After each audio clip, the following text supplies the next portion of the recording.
This is mental wellness in the modern world. Our mission is to connect biblical and psychological principles to better understand ourselves and the world around us.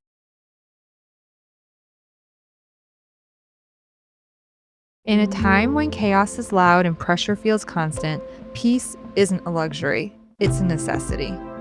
Mental wellness isn't just about surviving, it's about finding clarity, strength, and meaning in the everyday. This is where honest conversations happen, where healing meets truth, and where you're reminded that you're not alone.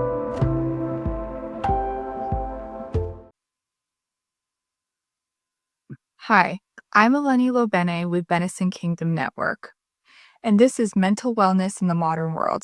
Our mission is to connect biblical and psychological principles to better understand ourselves and the world around us. And today I want to talk to you about my favorite book of the year, and it's this, The Book of Forgiving by Desmond and Fo Tutu. Now, Desmond Tutu, you probably have heard of him before. He is a prominent uh, reverend from South Africa, and he did tremendous work in South Africa during apartheid. So the atrocities that are described in this book and the hurts and the pains and the things that were needing to be forgiven, I'm not going to lie to you, are far above and beyond anything that I've experienced in my life. Thank you, Lord, for that. But his principles can apply to all of us. And it's actually been transformative for me to read this book and process things that have been going on in my life. And so I thought I would just name one part of it. So granting forgiveness is obviously a huge process, and there are multiple steps in the process. But the thing that really surprised me in this book wasn't necessarily the steps that it took to get there, but what happens after you forgive. And I think this is something that we don't always understand or fully appreciate. And it's something that frankly took me completely by surprise when I did this study. And essentially, Desmond Tutu says that we need to choose after we forgive what to do with a relationship. Do we renew the relationship or do we release it? And one or the other eventually has to happen. So he says that releasing, I will read to you directly from the book. You can choose to not have someone in your life any longer, but you have released the relationship only when you have truly chosen the path without wishing that person ill. Releasing is refusing to let an experience or person occupy space in your head or heart any longer. Now, I assumed immediately that this was less good of a choice than renewing the relationship, which is, of course, not going back to the relationship the way it was, but choosing to start a new relationship with a person that's maybe stronger after having gone through some period of pain.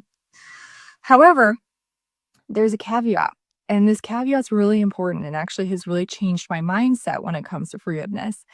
And it is essentially that you cannot renew the relationship and start a new relationship with that person unless they have taken full responsibility for the hurt that they have done.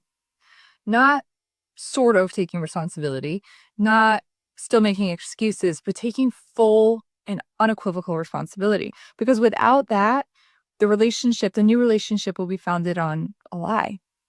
And it can't be something that is authentic. It's almost a form of toxicity, if you will. Now, all this said, it takes a long time in some cases to decide what to do and to go through this forgiveness cycle. You might have to go through it many, many times to get to the point where you can even forgive in the first place. I know I've gone through this. But then it's also hard to tell if it's time to renew or release or if we're just not ready to make a decision yet. And he says beautifully that we don't complete this last step or any step in the fourfold path from our heads, but rather from our hearts. And it can take time to know what's truly in our hearts.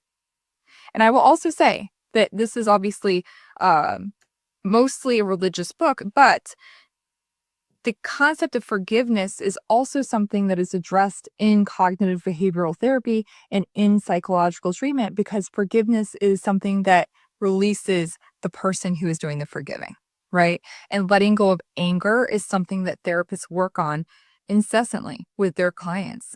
And so this is something that, whether you have a therapist or not, you can use your relationship with God to help you to let go of these things that are holding you back in your spiritual walk and that are making your life not as good.